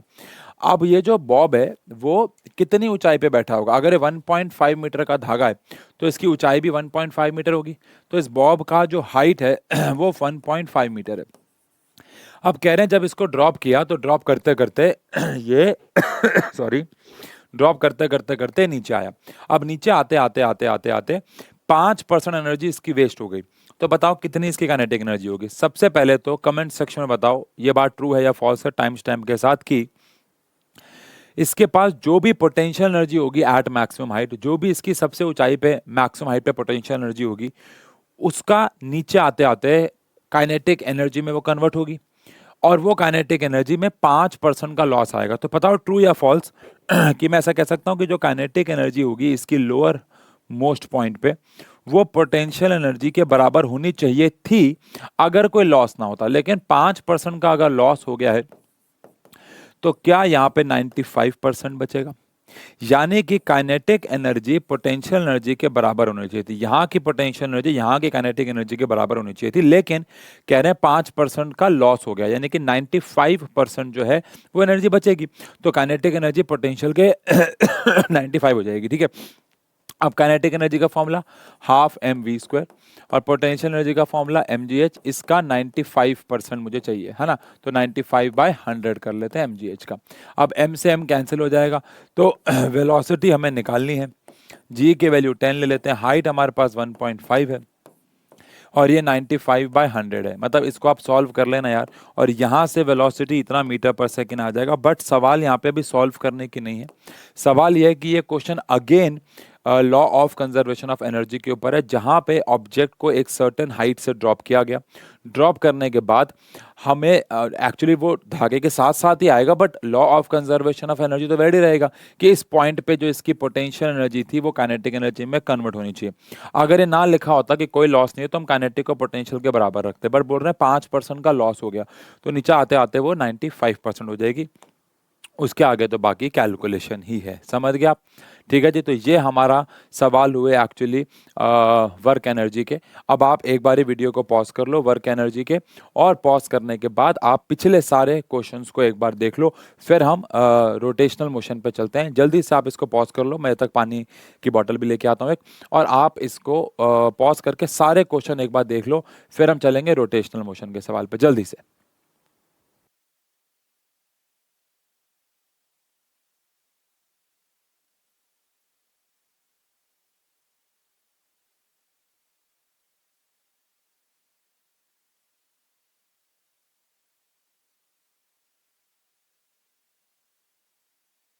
हाँ, तो आई होप आप लोगों ने सारे सवाल पिछले देख लिए होंगे। अब हम आगे बढ़ते हैं और रोटेशनल मोशन पे आते हैं। अब रोटेशनल मोशन का हाल ही में वन शॉट डाला है हमने, बहुत हाल ही में। अगेन जो भी सवाल यहाँ पे आ रहे हैं सारे के सारे इंपॉर्टेंट, जैसे कि वर्क एनर्जी में आए, और ये सारे सवाल एग्जाम में बहुत बार आए हुए हैं या इनके सिमिलर सवाल, ठीक है। पॉइंट क्या है, पॉइंट ये है कि हमने अभी वन शॉट बहुत लेटेस्टली रोटेशनल मोशन का डाला है, तो अगर आपने अभी रोटेशनल मोशन नहीं किया है, चाहे हमसे चाहे कहीं से भी, तो अभी ये क्वेश्चन करने का कोई फायदा नहीं होगा, ये ऑब्वियस सी बात है। हाँ, आपने अगर वन शॉट कर लिया है तो आप ये क्वेश्चन देख सकते हैं, अगर नहीं किया है तो अभी आप रुक जाओ यहीं पे, वर्क एनर्जी कर लिया, अब आप इस वीडियो को रोक लो, टाइम स्टैम्प कहीं पे लिख लो, जैसा मर्जी आप करते हो, और फिर जब आप रोटेशनल मोशन कर लो तब आना, वरना कोई फायदा नहीं है, क्योंकि सवाल सारे प्यारे, सिर्फ देख के चले जाओगे, खुद से नहीं बनाओगे तो मजा नहीं आएगा। चलो, एक सवाल आ रहा है, जैसे कि हमारे पास सवाल है कि find the centre of mass of uniformly L shaped lamina, जिसका डायग्राम दे रखा है मैं बना रहा हूँ, और ये 3 किलो की है। आपको इसका सेंटर ऑफ मास निकालना है। बहुत ध्यान सुनना, बहुत बार एग्जाम में ये सवाल आया हुआ है, ये ऐसे मिलते जुलते सवाल, ठीक है। ये हमारे पास एक्स एक्सिस है, ये हमारे पास वाई एक्सिस है। अब इस पे एक एल शेप्ड लेमिना पड़ी हुई है। एल शेप्ड लेमिना कुछ इस प्रकार से है, एल शेप्ड लेमिना। ये हमारे पास एक एल शेप्ड लेमिना है, और ये एल शेप्ड लेमिना कुछ इस प्रकार से पड़ी हुई है, ठीक है जी। ये आपको डायग्राम एग्जाम में गिवन आ रहा है, ठीक है ना, यहाँ पे भी गिवन है, वो तो मैंने कहा था मैं हाथ से बना लूंगा, चलो कोई नहीं। अब इस एल शेप्ड लेमिना के आपको डायमेंशन दे रखे हैं, ये 0 दे रखा है, ये आपको 2 0 दे रखा है, और ये आपको 0 2 दे रखा है, और ये आपको 1 1 दे रखा है। ये सारा क्वेश्चन में ही आपको दे रखा है। अब बस इतना दे रखा है। अब मैं जो भी आगे करूंगा वो मैं खुद से कर रहा हूं, इतना आपको क्वेश्चन में गिवन था। अब क्योंकि ये एक एल शेप्ड लेमिना है, अगर ये एक स्क्वायर शेप्ड लेमिना होती और यहाँ पे भी कुछ होता तो हम जानते हैं इसका सेंटर ऑफ मास यहाँ आता। बट क्योंकि यहाँ से एक मास निकाल लिया गया है तो इसका मास इधर की तरफ शिफ्ट हो जाएगा। हमने उसके ऊपर सवाल किए, सेंटर ऑफ मास कहाँ जाता है, जहाँ पे ऑब्जेक्ट भारी होता है। अगर ये एक यूनिफॉर्म बॉडी होती तो सेंटर ऑफ मास यहाँ कहीं लाई करता, बट क्योंकि अब ये नॉन यूनिफॉर्म हो गई है, या अब इसका यहाँ से मास निकाल दिया गया तो सेंटर ऑफ मास कहीं यहाँ शिफ्ट हो जाएगा, जिसको हम कैलकुलेट करेंगे। तो मैं क्या करूंगा, मैं इस एल शेप्ड लेमिना को बेसिकली 3 हिस्सों में बांट दूंगा। मैं मान लूंगा कि ये 3 अलग अलग हिस्सों से मिलके बनी हुई है। जैसे एक ये वाला हिस्सा हो गया जो कि 1 किलो का होगा, तो एक ये वाला हिस्सा जिसको मैं 1 किलो का मान रहा हूं, यानी M1 को मैं 1 kg मान रहा हूं। एक ये वाला हिस्सा होगा जिसको अगेन मैं 1 किलो मान रहा हूं, बिकॉज पूरी रॉड 3 किलो की है, तो इसको मैं 1 किलो मान रहा हूं। फिर अगेन एक और हिस्सा ये वाला जिसको मैं फिर से 1 किलो मान रहा हूं, ठीक है जी। अब आप सबको पता है सेंटर ऑफ मास निकालने के लिए आपके पास तीनों मास तो होने ही चाहिए, साथ ही साथ तीनों का आपके पास पोजीशन भी होनी चाहिए। तीनों मास तो होने ही चाहिए, साथ साथ तीनों की आपके पास पोजीशन भी होनी चाहिए। अब अगर ऐसा है तीनों की अगर आपके पास पोजीशन होनी चाहिए तो यहाँ पे मेरे पास 0, क्योंकि देखो अच्छा अब अगेन कैसे निकालेंगे पोजीशन, क्या ये पूरी स्क्वायर का सेंटर इसके बीच में होगा यहाँ पे, क्योंकि है तो स्क्वायर और यूनिफॉर्म बॉडीज का सेंटर ऑफ मास उनके एकदम बीच में लाई करता है। क्या इस वाले स्क्वायर का सेंटर ऑफ मास बीच में होगा? यस। इस वाले स्क्वायर का भी बीच में होगा? यस। तो ये पूरे मास का जो पॉइंट है, जो कोऑर्डिनेट है, वो मैं इस पॉइंट को मान सकता हूं, ठीक है। अब ये पॉइंट कितनी दूरी पे है, ये पूरा कितना है 2, ये कितना है 1, तो ये कितना हो जाएगा हाफ, तो ये हो जाएगा 0.5 आई कैप। ये पूरा कितना है 2, ये हो जाएगा 1, तो ये हो जाएगा 0.5 आई कैप प्लस, अब जे कैप की अगर बात करें तो ये पूरा है 2, ये है 1, तो ये हो जाएगा 1.5, तो 1.5 जे कैप। समझ गए? अब इसकी बात करते हैं, तो ये पॉइंट कितना दूर है, ये पूरा है 1, यहां से लेके यहां तक 2 है, ये 1 है, तो ये हाफ हो गया, ये भी हाफ हो गया, तो 0.5 आई कैप प्लस 0.5 जे कैप हो गया।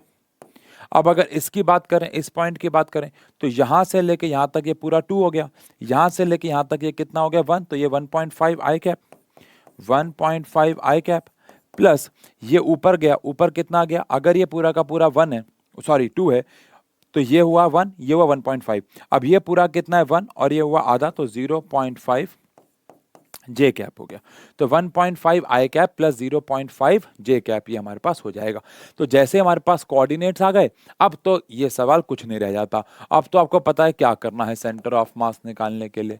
तो भाई M1 R1 plus M2 R2 plus M3 R3 upon में M1 plus M2 plus M3।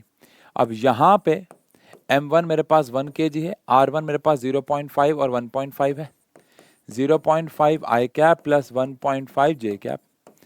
Again ये हमारे पास 0.5 आई कैप और 0.5 जे कैप है, और ये हमारे पास 1.5 आई कैप और 0.5 जे कैप है, 1.5 आई कैप प्लस 0.5 जे कैप है, और डिवाइडेड बाय टोटल जो मास हमारे पास है वो तो 3 किलो है, यानी M1 plus M2 plus M3। अब यहाँ से R कितना आ जाएगा 0.5, 0.5 यानी कि 1 और ये 1.5, तो 1 प्लस 1.5 हो जाएगा 2.5 आई कैप, एंड अगेन ये भी आ जाएगा 2.5 जे कैप, डिवाइडेड बाय 3। अब अगर मैं 2.5 को 3 से डिवाइड करता हूं तो 0 पॉइंट कितना आ जाता है, 7 8 कुछ आएगा, 8 कुछ आएगा। बाकी आओ चेक कर लेते हैं एक बारी। कहाँ गया कहाँ गया कहाँ गया कहाँ गया कैलकुलेटर। हाँ, तो 2.5 डिवाइड बाय 3 करूंगा तो 0.83 आ गया। तो 0.83 आई कैप प्लस 0.83 जे कैप। अब ये जो हमारे पास सेंटर ऑफ मास आया है, ये जो सेंटर ऑफ मास आया है, ये सेंटर ऑफ मास क्या हमारे एक्सपेक्टेड आंसर जैसा आया है। ये जो कोऑर्डिनेट्स होंगे ये 1 और 1 होंगे। अगर ये पूरा स्क्वायर होता तो मैंने बताया था ये 1 1 पे आता, बट क्योंकि ये पूरा स्क्वायर नहीं है तो क्या इसका अब जो सेंटर ऑफ मास है वो कहीं इधर की तरफ खिसक जाएगा। अब अगर इधर की तरफ खिसकेगा, इधर की तरफ आ जाएगा तो क्या होगा, तो आंसर है क्या होगा, आंसर है वो होगा कि 1 1 से कम हो जाएगा। अब 1 1 से कम कितना होगा वो हमने यहाँ पे निकाल लिया, 0.83 आई कैप 0.83 जे कैप। तो हमने सेंटर ऑफ मास के ऊपर वन शॉट में भी कुछ सवाल किए थे, तो भी मैंने कहा था कि हम थोड़े ऐसे सवाल भी आपको कराएंगे, तो यहाँ पे वो सवाल है। चलिए अगला सवाल आता है हमारे पास ओमेगा यानी कि एंगुलर वेलोसिटी और एंगुलर एक्सेलरेशन के ऊपर। इक्वेशन ऑफ मोशन हमने कराई थी आपको, रोटेशनल मोशन की उनकी डेरिवेशन भी कराई थी, वही है ये। The angular speed of a motor wheel is increased from, आपको ओमेगा 1 दे रखा है 1200 पर ये आरपीएम में दे रखा है, और ओमेगा 2 आपको दे रखा है 3120, लेकिन अगेन ये आपको आरपीएम में दे रखा है, और टाइम आपको दे रखा है 16 सेकेंड्स। ठीक है, आपको सबसे पहले तो एंगुलर एक्सेलरेशन निकालना है, तो पहले इनको कन्वर्ट कर लेंगे। तो 1200 2 पाई से मल्टीप्लाई और 60 से डिवाइड करते हैं, तो आरपीएम रेडियन पर सेकेंड में कन्वर्ट होता है। इसको इससे काट देंगे तो 20, तो आंसर 40 पाई रेडियन पर सेकेंड आ जाएगा। वहीं पे 3120 इंटू में 2 पाई डिवाइडेड बाय 60 करूंगा तो इससे कैंसिल हो जाएगा। ये हमारे पास 6 5 30 52 आ गया है ना भाई, 52 आ गया। तो 52 इंटू में 2 करेंगे तो 104 पाई रेडियन पर सेकेंड आ जाएगा। अरे भाई इतनी कमजोर मैथ्स भी नहीं है मेरी, मतलब कि वो हम टाइम बचाते हैं हाँ ये अब देखो क्या होता है ना, एक साइंस स्टूडेंट की लाइफ में कैलकुलेशन हमेशा क्यों धीरे धीरे with the passage of time कमज़ोर हो जाती है, उसके पीछे का रीज़न ये है क्योंकि मैं सीबीएसई बोर्ड का था, मेरे पास तो 11 12th में कैलकुलेटर नहीं था, बट बहुत सारे बोर्ड्स में तो 11 12th से ही कैलकुलेटर अलाउड है, जैसे गुजरात बोर्ड में। अब अगर कैलकुलेटर अलाउड हो जाता है हम लोगों को 12th के बाद हो जाता है, तो कोई भी मुझे लगता है कि अगर कैलकुलेटर एग्जाम्स में और स्कूल में और क्लासरूम में अलाउड है तो फिर कोई भी कैलकुलेशन हाथ से करना नहीं पसंद करता, तो फिर दैट इज़ द रीज़न ना कि हमारी कैलकुलेशंस कमज़ोर हो जाती हैं। अब कॉमर्स का जो स्टूडेंट होता है उसको कैलकुलेटर अलाउड नहीं है, प्लस वो इतनी सारी मैथ्स करता है, एडिशन सब्ट्रैक्शन मल्टीप्लिकेशन डिवीजन की परसेंटेज वगैरह निकालना, कि उनके टिप्स पे वो उन्हें याद होता है, तो ये फ़र्क तो आता ही है ना। ठीक है, तो अब यहाँ पे आता है, अब बताओ अल्फ़ा कैसे निकालें। क्या अल्फ़ा होता है change in omega by time. आप यहाँ फर्स्ट इक्वेशन भी लगा सकते थे, बात एक ही है। तो ओमेगा 2 माइनस ओमेगा 1 यानी 104 पाए, 4 पाए वेरी गुड, और 40 पाए डिवाइडेड बाय क्या आ जाएगा हमारे पास 16। तो 104 पाई में से 60 जाएगा तो हमारे पास कितना आ जाएगा 64 पाई डिवाइडेड बाय 16, है ना भाई। 64 पाई तो आया, 16 4 करूंगा 64, तो ये 4 पाई रेडियन पर सेकेंड स्क्वायर आ जाएगा। 4 पाई रेडियन पर सेकेंड स्क्वायर हमारे पास अल्फा आ जाएगा। तो अल्फा की वैल्यू 4 पाई रेडियन पर सेकेंड स्क्वायर आ गई, 4 पाई रेडियन पर सेकेंड स्क्वायर आ गई। डन है, डन है। ये हमारा पहला पार्ट हुआ। अगले पार्ट में कह रहे हैं ये कितने रेवोल्यूशंस चलेगा इस पूरे प्रोसेस के दौरान। तो क्या है कहना चाहिए कि रेवोल्यूशंस निकालने से पहले मुझे निकालना होगा थीटा। ठीक है जी, फिर हर एक रेवोल्यूशन में 2 पाई होता है, तो जितना भी थीटा मेरे पास आएगा मैं उसको 2 पाई से क्या कर दूंगा डिवाइड। पहले थीटा निकालते हैं, थीटा निकालने के लिए क्या करेंगे, फॉर्मूला है। क्या हमारे पास टाइम है, यस। तो एक फॉर्मूला तो मैं क्या लगा सकता हूँ, ओमेगा 2 का स्क्वायर माइनस ओमेगा 1 का square is equal to 2 alpha theta. और एक फॉर्मूला मेरे पास है कि theta is equal to omega naught t plus half alpha t square. कोई भी फॉर्मूला इसमें से लगा सकते हैं हम, ठीक है। तो ओमेगा नॉट मेरे पास जो है वो है 40 पाई, 40 पाई, और टाइम मेरे पास है 16, है ना। अब प्लस में हाफ, अल्फा मेरे पास है 4 पाई और ये है हमारे पास 16 का स्क्वायर। तो यहाँ पे मेरे पास अगेन एक बहुत बड़े, मैं यहाँ पे से सॉल्व क्यों कर रहा हूँ आपके लिए, ताकि मैं दिखा सकूँ कि एक्चुअली में सॉल्व करके हम रेवोल्यूशन कैसे निकालेंगे, अदरवाइज तो मुझे यहाँ छोड़ देना चाहिए था। तो 40 इंटू में 16 करा तो 640 पाई आ गया, प्लस में यहाँ पे 2 पहले तो 16 इंटू में 16 कर दूं तो 256 इंटू में इसको इससे काटा तो 2 आ गया, तो 2 कर दिया तो आ गया 512 पाई। अब अगर मैं 512 में ऐड कर देता हूँ 640 तो आंसर आता है 1152 पाई रेडियन। ये तो मेरे पास आ गया, इतना थीटा आया। अब अगर मुझे नंबर ऑफ रेवोल्यूशंस निकालने हैं, आप मुझे बताओ एक चक्कर में कितने पाई होते हैं, एक पूरे चक्कर में कितने पाई होते हैं, तो आंसर है एक पूरे चक्कर में 2 पाई होते हैं, एक पूरे चक्कर में 2 पाई होते हैं। तो अगर मुझे नंबर ऑफ रेवोल्यूशन निकालने हैं तो 1152 पाई अपॉन में मैं क्या कर दूंगा 2 पाई, पाई से पाई क्या हो जाएगा मेरे पास कैंसिल, ये मेरे पास आ जाएगा 5, ये मेरे पास आ जाएगा 7, ये मेरे पास आ जाएगा 6, तो इतने रेवोल्यूशंस हमारे पास हो जाएंगे 576 रेवोल्यूशंस। 5 1 बचा 7 1 बचा 6, तो 576 रेवोल्यूशंस ये पूरे कवर करेगा। तो थीटा निकालने से रेवोल्यूशन नहीं आते हैं, थीटा निकालने से पता चलता है उसने कितना एंगल कवर किया। अब हर एक एंगल में 2 पाई होता है ना, तो भाई 2 पाई से हमने उसको डिवाइड कर दिया, सही है, डन है। तो एक बार चाहे आप ये सवाल देख लीजिए, अगर नहीं समझ में आया है तो गो थ्रू कर लीजिए, मन में कोई भी सवाल हो कमेंट सेक्शन पर डाल देना, अगली बार में हम उसको आंसर भी कर देंगे। डन, ठीक बा, चलो आगे बढ़ते हैं, अगले सवाल पे आते हैं। अब ये सवाल भी बड़ा ही प्यारा, बड़ा ही इंटरेस्टिंग सवाल है। ये सवाल एक्चुअली में है इक्विलिब्रियम ऑफ फोर्सेस के ऊपर, ठीक है। मैंने आपको वन शॉट में बताया था कि कोई भी चीज़ फिजिक्स में इक्विलिब्रियम पे कब होती है, जब उस पे नेट फोर्स और उस पे नेट टॉर्क, किसी बॉडी पे नेट फोर्स और उसी बॉडी पे अगर नेट टॉर्क जीरो हो जाए तो वो चीज़ हम कहते हैं कि वो इक्विलिब्रियम में है। Net force and net torque अगर जीरो हो जाए तो वो बॉडी हमारे लिए इक्विलिब्रियम में आ जाती है। अब इस सवाल को पढ़ेंगे, बड़ा प्यारा सवाल है, मुझे तो बड़ा अच्छा लगता है सवाल। सवाल क्या है कि हमारे पास एक फ्लोर पे गाड़ी पड़ी हुई है, ठीक है ना, ये हमारे पास एक फ्लोर है और फ्लोर पे गाड़ी पड़ी हुई जिसका वजन 1800 केजीज है। अब यहाँ पे अगर वो गाड़ी है और इसका ये बेस है, ठीक है ना, तो ये गाड़ी 1800 केजीज की है। The distance between its front and back axle, अब ये जो होते हैं एक्सेल होते हैं, मतलब जहाँ से टायर हमारे कनेक्टेड होते हैं, इनके बीच में टोटल डिस्टेंस 1.8 मीटर का है, ठीक है ना, 1.8 मीटर का है।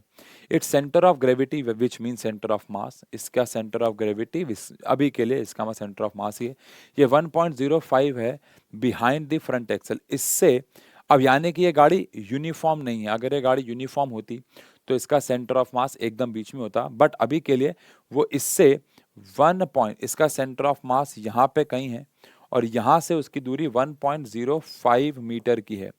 तो आप समझ सकते हैं अगर यहाँ से दूरी 1.05 मीटर की है तो ये टोटल 1.8 है, तो ये वाली दूरी 0.75 मीटर की हो जाएगी, है ना, यहाँ से दूरी 0.75 मीटर की हो जाएगी, ठीक है। आपको बताना है कि दोनों फ्रंट और बैक टायर पे कितना कितना नॉर्मल रिएक्शन लग रहा होगा। क्या ये कहना सही है कि पूरी की पूरी गाड़ी का नीचे की तरफ वजन लग रहा होगा W, और यहाँ पे एक रिएक्शन लग रहा होगा R1 और यहाँ पे एक रिएक्शन लग रहा होगा R2। अब ये जो R1 और R2 रिएक्शंस हैं, ये रिएक्शन पूरे एक्सेल पे हैं और एक एक्सेल में 2 टायर होते हैं, ठीक है, वो मैं बताता हूं आपको। लेकिन आप समझो यहाँ पे नीचे की तरफ एक फोर्स लग रही है W, ये वाली, और ऊपर की तरफ 2 फोर्स लग रही हैं R1 और R2। क्या ये गाड़ी कहीं आगे पीछे ऊपर नीचे दाएं बाएं जा रही है? आंसर नहीं, ये इक्विलिब्रियम में है। अगर ये इक्विलिब्रियम में है तो सबसे पहली बात तो ऊपर वाली फोर्स यानी कि R1 प्लस R2, ऊपर वाली फोर्स यानी कि R1 प्लस R2, ये नीचे वाली फोर्स यानी कि W यानी कि वेट के बराबर होगी, बिकॉज और कोई चौथी फोर्स नहीं है, सिर्फ यही 3 फोर्सेस हैं। तो पहली बात तो R1 प्लस R2, W यानी mg मतलब 1800 m हो गया और g हमारे पास 10 हो गया, तो R1 प्लस R2 हमारे पास 18,000 न्यूटन आ जाता है, ठीक है। या 18,000 आया था, अभी तो हम इक्वेशन नहीं बना रहे, ठीक है। अब यहाँ पे ये तो हुआ कि हमने नेट फोर्स को बराबर रखा। अब क्या, अगर एक ऑब्जेक्ट इक्विलिब्रियम में है तो नेट फोर्स के साथ साथ उस पर नेट टॉर्क भी बराबर रहता है, यानी एलएचएस का टॉर्क, टॉर्क एलएचएस का बराबर रहेगा टॉर्क आरएचएस के। जैसे कि अगर आपको याद हो, वन शॉट में हमने आपको फट्टे वाला एक्सपेरिमेंट दिखाया था, जिसे फट्टा पे बच्चा खड़ा रहा था, और अब वो फट्टा अगर नहीं हिल रहा है तो बच्चे का टॉर्क और मेरे हाथ, मेरे अंगूठे से लगा हुआ टॉर्क ये बराबर होना चाहिए। तो बच्चे का टॉर्क और मेरे हाथ का टॉर्क ये बराबर होगा, तभी वो इक्विलिब्रियम में रहेगा। अब यहाँ पे सेंटर ऑफ मास इधर है जिसके आसपास ये घूमेगा। अब ये जो टॉर्क लगाएगा वो होगा R1, यानी टॉर्क का फॉर्मूला क्या होता है, फोर्स इंटू में डिस्टेंस। तो इसकी फोर्स कितनी है, R1, और इसका सेंटर ऑफ मास से जो डिस्टेंस होता है वो 1.05 रहता है। यहाँ पे आ जाएगा R2, और R2 का जो सेंटर ऑफ मास से डिस्टेंस रहता है वो 0.75 रहता है। तो यहाँ से मैं R1 या R2 में से किसी की भी वैल्यू जो मेरा मन कर डाल सकता हूँ। लेट से मैं R1 की जगह डाल देता हूँ 18,000 माइनस R2, और यहाँ पे 105 तो है ही, और साथ में मेरे पास R2 0.75 आता है। अब क्या मैं यहाँ से R2 की वैल्यू कैलकुलेट कर सकता हूँ, तो आंसर है यस, बिल्कुल कर सकता हूँ। कैसे कर सकता हूँ, सबसे पहली बात तो -1.05 R2 आ जाएगा यहाँ, और यहाँ पे 0.75 R2 आ जाएगा। अब यहाँ पे हमारे पास 18,000 इंटू में 1.05 आ जाएगा, ठीक है। अब ये उधर जाके ऐड हो जाएगा, जो कि 1.8 ही हो जाएगा, 1.8 R2 ही हो जाएगा। और ये हमारे पास अच्छा, कैलकुलेशन यहाँ पे ज़्यादा मुश्किल नहीं है, क्योंकि 1.8 से तो ये डिवाइड ही हो जाएगा। तो R2 बेसिकली अगर 1.8 से ये डिवाइड होता है तो ये आ जाता है हमारे पास 1000 इंटू में 10.5, है ना, क्योंकि ये डिवाइड होके एक जीरो ऊपर भी ले जाएगा। यस यस यस, ठीक है। तो यहाँ पे हमारे पास आ गया 10,500 न्यूटन। अब ये जो नॉर्मल रिएक्शन आया है, ये नॉर्मल रिएक्शन पहली बात तो पीछे वाले एक्सेल पे आया है, टायर पे नहीं। अब अगर मुझे फ्रंट वाले एक्सेल पे रिएक्शन निकालना है तो 18,000 में से मुझे 10,500 माइनस करना होगा। तो 18,000 में से अगर 10,500 माइनस होगा तो ये 7,500 न्यूटन आ जाएगा, ठीक है। लेकिन क्या ये हमारा आंसर है? पहली बात तो ये एनसीईआरटी का सवाल है। अब आप अगर एनसीईआरटी के सवाल इसके आंसर को मतलब कि पीछे जाके मैच करोगे तो आपका आंसर मैच नहीं होगा। क्यों नहीं होगा? क्योंकि आपको तो यहाँ पे क्वेश्चन में अगर आपने नोटिस किया हो, आपको ईच बैक व्हील और ईच फ्रंट व्हील पे निकालना है। अब जो R1 R2 आया है ये पूरे एक्सल पे फोर्स है, ध्यान रखना, पूरे एक्सल पे फोर्स है। अगर ऐसा है कि ये पूरे एक्सल पे फोर्स है तो फोर्स ऑन फ्रंट टायर, एक टायर पे अगर मुझे या व्हील पे अगर मुझे फोर्स निकालनी हो तो R1 को मुझे 2 से डिवाइड करना होगा। तो 7500 को अगर मुझे डिवाइड करना हो तो 3750, बाकी तो आप इतनी मैथ्स तो लगाना जानते हो, ठीक है। और ऐसे अगर मुझे फोर्स ऑन बैक व्हील निकालना हो तो बैक व्हील पे फोर्स निकालने के लिए जो मेरे पास बैक एक्सेल पे फोर्स आई थी उसको मैं 2 से क्या कर दूंगा, डिवाइड कर दूंगा। तो मेरे पास 5250 न्यूटन जो भी है अपना आ जाएगा, ठीक है। तो कहने का मतलब ये है कि जो हमने पीछे फोर्स निकाली वो फ्रंट और बैक एक्सेल पे फोर्स थी, उसको 2 से डिवाइड करेंगे ताकि एक एक टायर पे फोर्स आ जाए। डन, प्यारा सवाल, ठीक है जी। चलो एक सवाल हमारे पास और आता है, ये सवाल तो तुम बनाओ। ऐसा करो, टाइमर लो, सवाल बनाओ, जल्दी से बनाओ। ये सवाल तो भैया तुमसे बन जाना चाहिए, अगर आपने रोटेशनल मोशन किया है तो बहुत ज़्यादा इजी सवाल है। बिना स्टेटमेंट वगैरह के बना देना, जल्दी से 1 मिनट देता हूँ, खटाक से बनाना, बिना स्टेटमेंट के बना दो लेकिन जल्दी बना दो, ठीक है।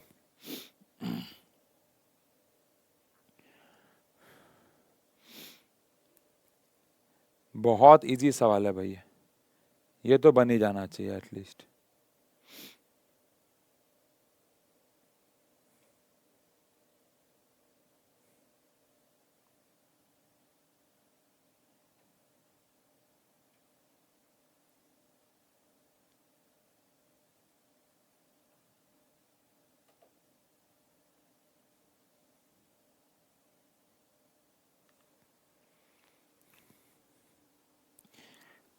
अगर 1 मिनट कम लग रहा है तो आप वीडियो पॉज करके कर लेना, बट अगर आप कोई स्टेटमेंट्स वगैरह नहीं बनाओगे तो 1 मिनट में बन जाएगा ये सवाल।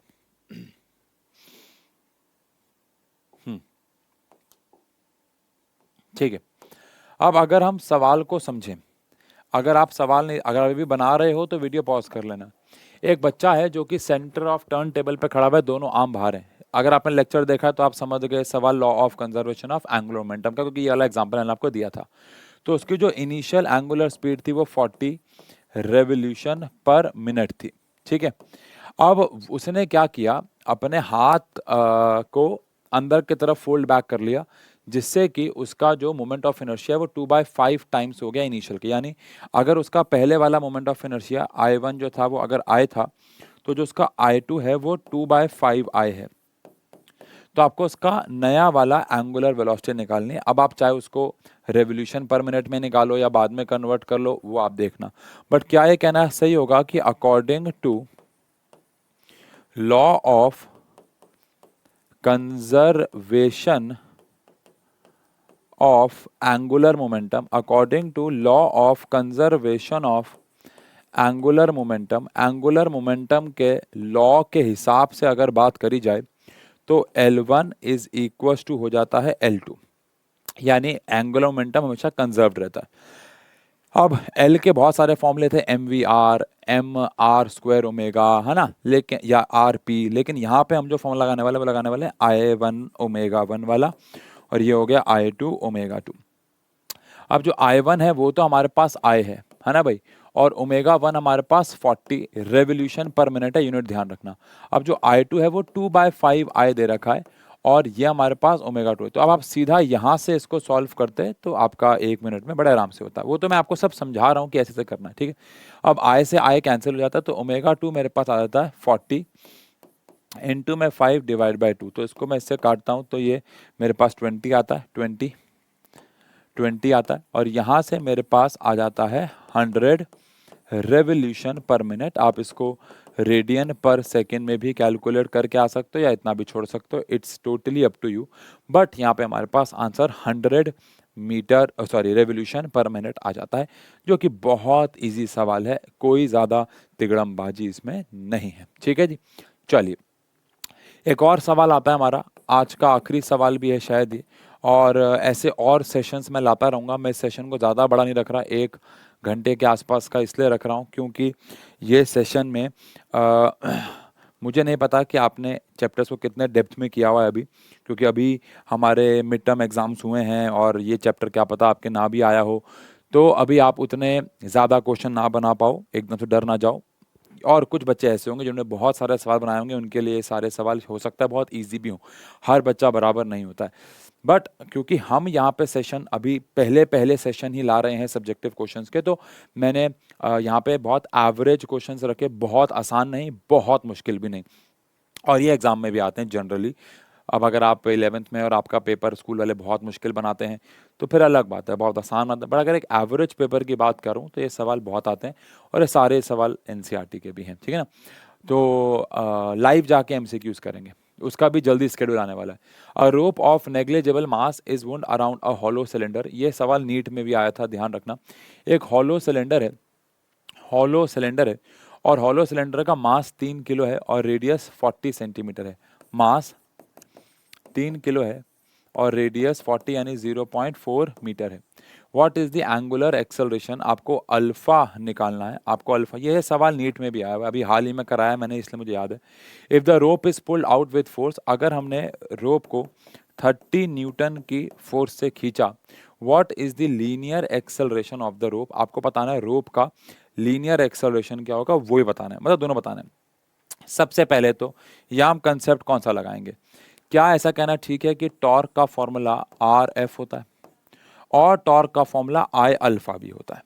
तो यहां से पहली बात तो आई अल्फा को आर एफ के बराबर रख दिया। अब क्योंकि ये एक सिलेंडर है तो सिलेंडर का मोमेंट ऑफ और ये हॉलो भी है तो उसका मोमेंट ऑफ इनर्शिया हमारे पास एम आर स्क्वायर होता है, एम आर स्क्वायर होता है, और यहाँ पे हमारे पास अल्फा आ गया तो आर एफ हो गया। एक आर से एक आर कैंसिल भी कर सकते हो, तो M R alpha is equal to F आ जाता है। अब ये सारी वैल्यूज जहाँ तक मुझे लगता है हमारे पास हैं। मास हमारे पास 3 किलो है, रेडियस हमारे पास 0.4 है, अल्फ़ा हम लोगों को मतलब कि निकालना है और फोर्स हमारे पास 30 है। तो यहाँ से अल्फ़ा हमारे पास आ जाएगा 10 अपॉन में 0.4, है ना। अब 10 अपॉन में 0.4 बोले तो 4 अपॉन में, यानी कि अल्फ़ा आ गया हमारे पास 25। अरे भैया वैल्यूज़ भी सेम है, ध्यान रखो, ये मैंने अभी हाल ही में कराया है तो वैल्यूज़ भी सेम है। अभी कल परसों में कराया और आंसर 25 रेडियन पर सेकंड स्क्वायर ही आया था, है ना। इसके बाद कह रहे हैं आपको लीनियर एक्सेलरेशन भी निकालना है। वो तो बहुत ही आसान हो गया, कैसे, A is equal to R alpha होता है। अब ए हमें निकालना है, आर हमें दे रखा है 0.4 और अल्फा हमें दे रखा है 25, है ना। अल्फा हमें दे रखा है 25, तो यहाँ से हमारे पास यह आ जाएगा 10, यह आ जाएगा 10 मीटर पर सेकंड स्क्वायर। तो 10 मीटर पर सेकंड स्क्वायर हमारे पास आ जाएगा। डन। तो आई होप ये सेशन आपको अच्छा लगा हो, बढ़िया लगा हो। कोई सवाल मन में रहा हो तो कमेंट सेक्शन पर डाल देना। ऐसे आपको और ज़्यादा सवाल, आज तो हमने ज़्यादा सवाल बनाए भी नहीं, बट अगर आपको फ्यूचर में और ज़्यादा सवाल चाहिए तो आप प्लीज़ कमेंट सेक्शन में छोड़ देना। ऐसे और सेशंस लाते रहेंगे, हफ्ते में एक भी डाल देंगे तो भी एग्ज़ाम तक बहुत सारे सवाल हम लोग यहाँ बना लेंगे। बट आपको ये सवाल खुद से रेगुलरली देखना है, ये बहुत ज़रूरी है, ठीक है जी, और बनाने हैं मतलब। तो मिलते हैं अगले लेक्चर में, तब तक के लिए थैंक यू सो मच।